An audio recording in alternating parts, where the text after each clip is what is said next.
Assalamualaikum warahmatullahi wabarakatuh.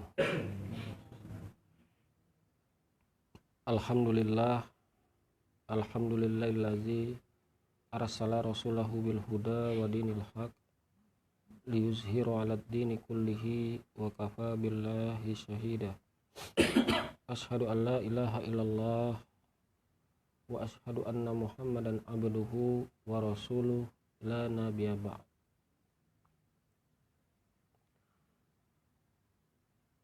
Tuan-tuan dan puan-puan, puji dan syukur kehadirat Allah Subhanahu wa Ta'ala, yang mana dengan kudrat dan iradatnya serta dengan kasih sayangnya kita bisa berkumpul di tempat pengajian ini. Sholawat beriring salam kita sampaikan ke junjungan Nabi besar kita Muhammad Sallallahu Alaihi Wasallam. Semoga syafaat beliau dapat menolong kita di hari yaumil akhir kelak. Bismillah.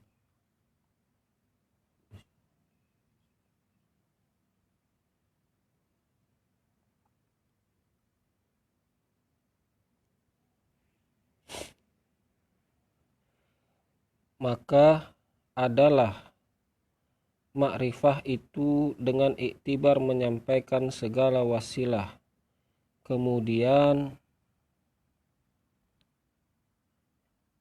menyampaikan segala wasilah kepadanya, ke sebab kemudian maka kembali ia kepada kesudahan dururiyah. Tuan-tuan dan puan-puan, makrifah atau mengenal dengan iktibar menyampaikan segala wasilah, maknanya begini tuan-tuan dan puan-puan. Orang yang mengenal kepada Allah ini, dia dulu harus dengan jalan iktibar. Iktibarnya apa? Mengambil pelajaran terhadap apa yang telah Allah jadikan. Ada bahan, ada yang dapat kita petik dari suatu peristiwa ataupun dari suatu kejadian, lalu kita ambil itu sebagai pelajaran bagi hidup kita. Itu namanya iktibar. Bagi orang yang berjalan, tuan-tuan dan puan-puan, perlu banyak mengambil iktibar terhadap apa yang telah Allah jadikan bagi dirinya. Begitupun orang yang mau mengenal akan Tuhannya itu, harus dia mengambil iktibar. Tidak serta-merta orang yang mengenal Tuhannya itu langsung Allah hadirkan wujudnya ke hadapannya, langsung dia kenal. Tidak. Makanya kita dituntut tuan-tuan dan puan-puan mengambil iktibar. Fa'tabiru wa ulil absor. Ambil iktibar daripada yang kamu lihat. Itu apa maknanya? Kita harus mengambil pelajaran agar kita mengenal. Jangankan untuk mengenal Allah Ta'ala, untuk mengenal nafsu saja harus ada mengambil iktibar.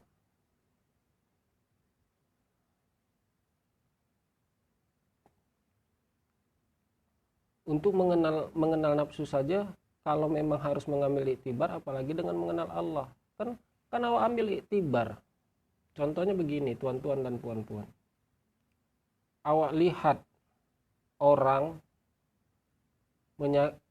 menyakiti perasaan orang lain itu, kemudian terasa bagi awak sakitnya ketika ada si A menyakiti si B, namun ada terasa sakitnya bagi diri awak. Itu namanya awak mengambil iktibar. Lalu karena terasa sakitnya bagi diri awak tidak ingin mencontohkan ataupun awak tidak ingin melakukan seperti yang si A lakukan terhadap si B. Karena itu namanya mengambil iktibar. Itu baru orang yang jalan mengenal.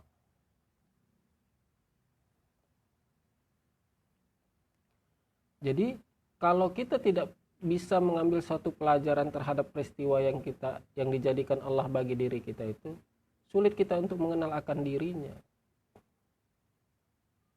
Nggak akan bisa kita mengenal serta-merta Allah tuh begini. Memang benar tuan-tuan dan puan-puan, kajinya banyak tuan-tuan. Allah wujud, Allah itu ada. Apa bukti adanya?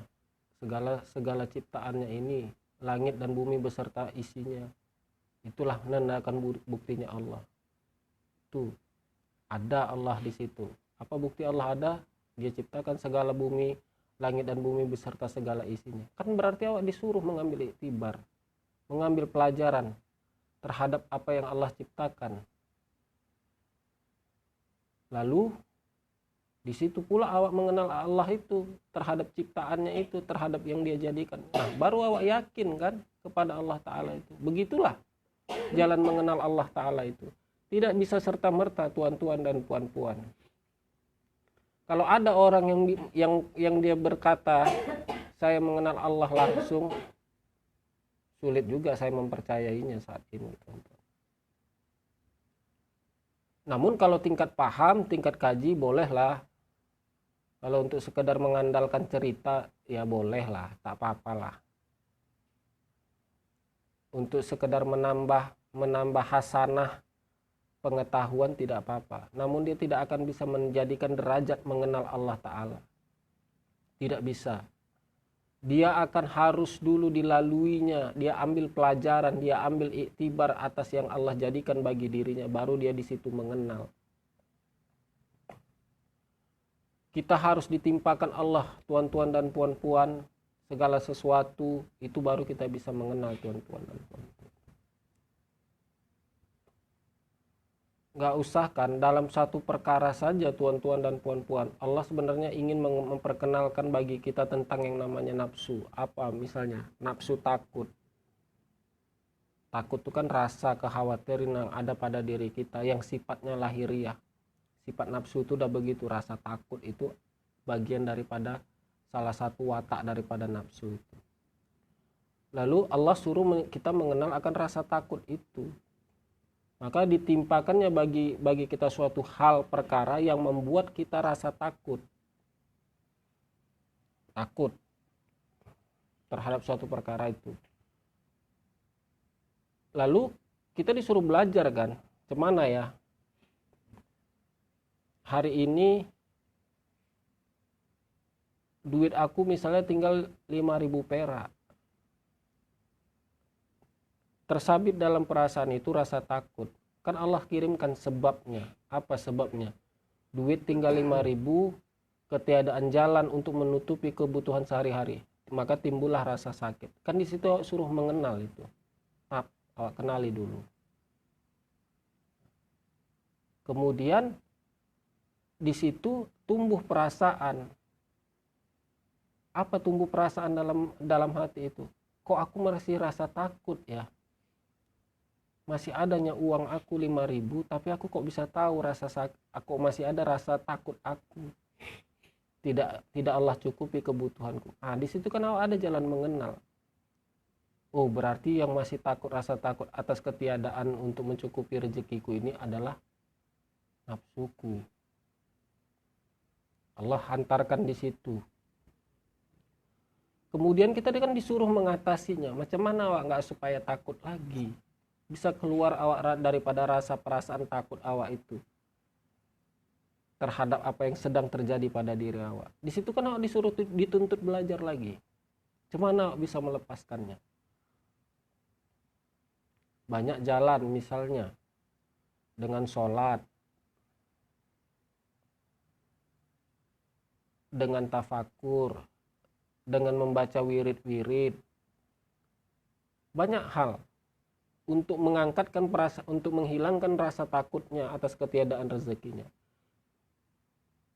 Begitu seterusnya sampai kita paham, kita mengenal rasa takut itu. Jangankan nanti rasa takut itu muncul, ada saja hawanya langsung kita bisa terasa. Ada saja hawa rasa takut itu menyertai dia, mau masuk dia ke dalam hati awak. Di situ aja awak sudah bisa ambil peranan untuk menghilangkannya. Terus begitu sampai awak tamat. Tidak ada lagi rasa takut. Begitu tinggal ada uang 5.000, Tidak lagi ada rasa takut awak terhadap diri awak ini. Pasti Allah menyelesaikannya. Begitu. Itu baru dikatakan awak tamat dari suatu perkara. Apa? Rasa takut atas ketiadaan rezeki. Kita itu aja kadang tuan-tuan dan puan-puan, untuk satu perkara saja, mengenali suatu perkara yang menimpa diri awak aja, kadang awak nggak bisa tamat. Nggak selesai awak urusan itu. Rasa takut atas ketiadaan uang, kadang itu awak aja nggak tamat itu. Itu baru rasa takut atas ketiadaan uang. Macam mana rasa awak membuang ketika awak buang perasaan awak senang terhadap uang itu. Nah, itu kan hal yang berbeda lagi kan, yang harus awak perangi lagi. Pertama, awak rasa takut atas ketiadaan uang, selesai misalnya. Yang kedua, macam mana pula bisa awak buang perasaan awak ini senang terhadap uang itu? Cemana harus awak buang perasaan itu? Itu juga harus tamat juga awak di situ. Maka begitulah kita hidup ini sehari-hari Tuhan, penuh dengan perjuangan. Mengenali terus hal-hal diri awak itu yang berubah-ubah, perasaan yang terjadi dalam perasaan awak itu lewat yang dijadikan Allah Ta'ala bagi diri awak. Jangan tuan-tuan kira atau puan-puan kira yang dijadikan Allah Ta'ala ini yang nampak saja dengan mata kepala. Pun yang tidak nampak dengan mata kepala awak, itu sesungguhnya yang dijadikan Allah Ta'ala juga. Apa yang tak nampak di mata kepala? Perasaan, rasa takut, rasa senang, rasa gundah, rasa gelisah, sirik yang tersembunyi.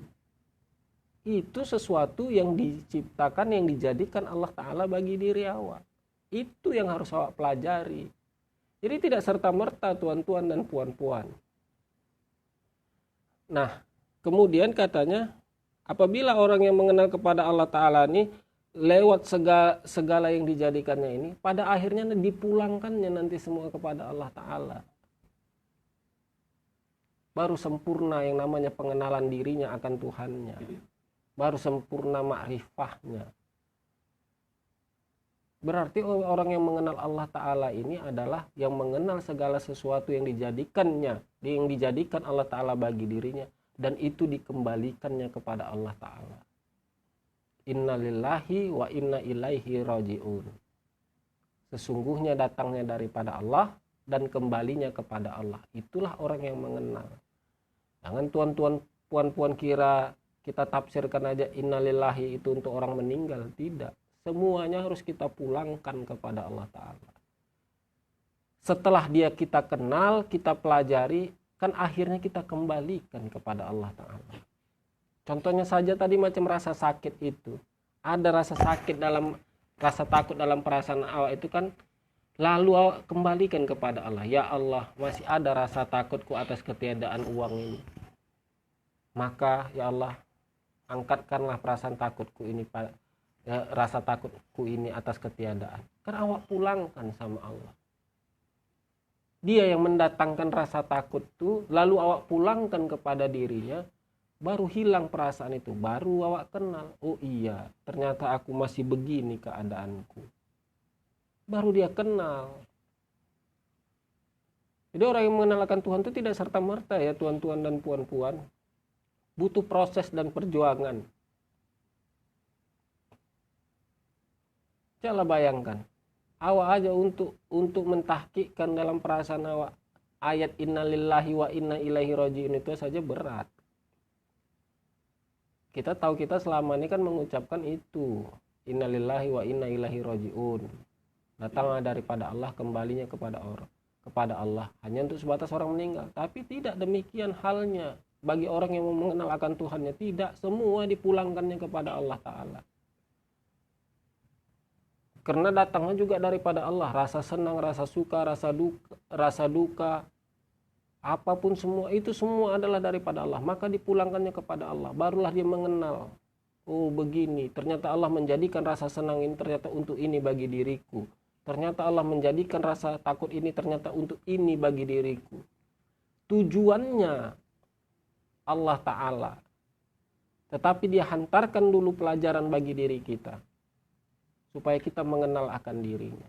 Tidak serta-merta ya tuan-tuan dan puan-puan. Ini contoh kasar saja, ini sebenarnya kasarnya maaf kata bahasanya kasar. Kita saja mau lahir ke dunia ini ada prosesnya. Apa prosesnya? Berhubungan orang tua kita, ayah emak awak. Lalu masuklah benih itu ke dalam rahim ibu, diproses kan? Nggak serta-merta kan, awak lahir, tidak ada. Oh, ada yang bilang Nabi Isa itu tak ada ayahnya, tetap ada prosesnya, mengandung juga Siti Maryam tuh. Itu urusan Allah, wallahu a'lam lah bagaimana proses bisa mengandungnya Siti Maryam itu. Tapi tetap juga ada proses kan, nggak bisa langsung aja. Nah, kemudian tuan-tuan dan puan-puan, di samping itu, itulah gunanya guru. Guru itu juga jalan awak sebagai tempat awak juga untuk mengenal Allah Ta'ala itu. Allah jadikan dia sandaran sifatnya. Guru lah ya, guru yang sebenar guru ataupun mursyid ya, bukan yang sifatnya membesit. Nah, guru yang sebenar guru, yang bukan sifatnya membesit, yang tidak lagi mencari keuntungan pribadinya, itu baru yang dikatakan dia mursyid. Dia hanya lebih mementingkan kepentingan orang lain daripada dirinya. Itu namanya mursyid. Nah, lalu Allah sandarkan sifatnya itu kepada dirinya, kepada guru itu. Nah, itu disitulah awak mengenal Allah Ta'ala itu. Melalui dia itu. Baik melalui penyampaiannya maupun melalui perbuatannya. Kan gak serta-merta kan awak mengenal Allah kan. Ada juga lagi prosesnya kan. Dibimbingnya awak, dikasihnya awak penyampaian. Tuan, begini Tuan, kalau ada rasa takut Tuan tuh caranya begini. Tuan kenali rasa takut itu cara buangnya begini. Itu kan daripada dirinya, daripada dianya.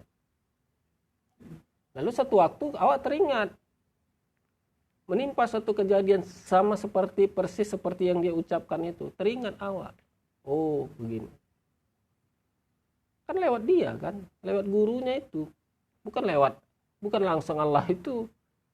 Tapi lewat ucapan yang disampaikannya itu bagi diri awak itu membekas dalam perasaan awak. Lalu ketika satu peristiwa menimpa awak menyelesaikan dengan seperti yang dia sampaikan. Kan lewat guru.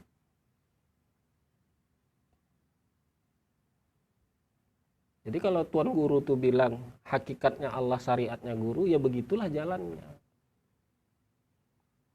Jadi menafsirkannya tuh begitulah adanya. Tidak bisa serta-merta tuan-tuan dan puan-puan.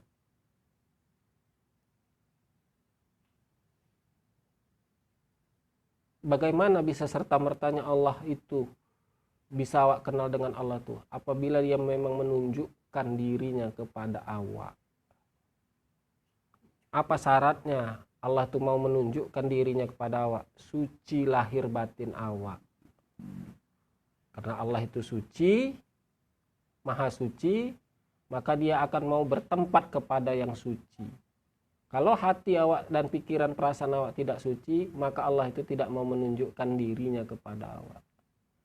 Jangan tuan-tuan dan puan-puan bayangkan Allah nunjukkan dirinya itu punya kepala, punya mata, punya hidung, punya ini, bisa bercakapnya. Tidak. Lam yazu, lam yadrik katanya. Siapa yang mendapat, dia yang tahu. Siapa yang merasa, dialah yang tahu. Ya. Jadi tidak serta-merta, itu pun tidak bisa dia diungkapkan dengan perasaan. Dia yang dapat, dialah yang tahu macam mana Allah memperkenalkan dirinya langsung kepadanya. Ini tidak bisa digambarkan. Karena apa? Karena Allah itu sifatnya laisa. Begitulah kajinya. Allah itu laisa. Tidak ada seumpama satupun yang seperti dirinya. Itulah sifat Allah itu laisa. Maka tidak bisa kita umpamakan. Kitanya aja tidak ada yang serupa. Walaupun kita satu guru, satu amalan, namun jalan kita juga beda-beda. Itulah cara Allah tuh menunjukkan sifat laisanya. Saya misalnya beginilah keadaan saya. Allah menghantarkan jalan untuk mengenal dia itu mungkin melewati kehidupan sehari-hari yang awak jalani. Berbeda dengan Tuhan ini, berbeda dengan Tuhan ini. Cemana Allah memperkenalkan dirinya, beda-beda. Namun tujuannya tetap Allah juga. Kalau semua dipulangkan kepada Allah, itu baru mengenal jalannya. Tak ada yang sama kan. Orang kan kadang nggak paham Allah tuh laisa. Ya memang benar, cemana mau mengenali Allah tuh laisa. Itulah pasti semua beda. Jalan yang awak tempuh tuh beraneka ragam dia. Caranya tuh pasti cara berbeda. Apa yang membuat tidak berbeda tuh, yang membuat dia sama itu? Rasanya.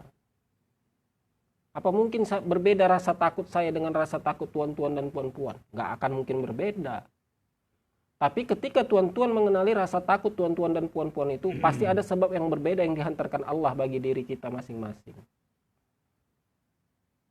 Rasa senang, apa mungkin berbeda rasa senang saya dengan rasa tuan-tuan dan puan-puan? Tidak. Tapi yang menyebabkan rasa tenang itu berbeda, bisa beda-beda jalannya yang didatangkan Allah.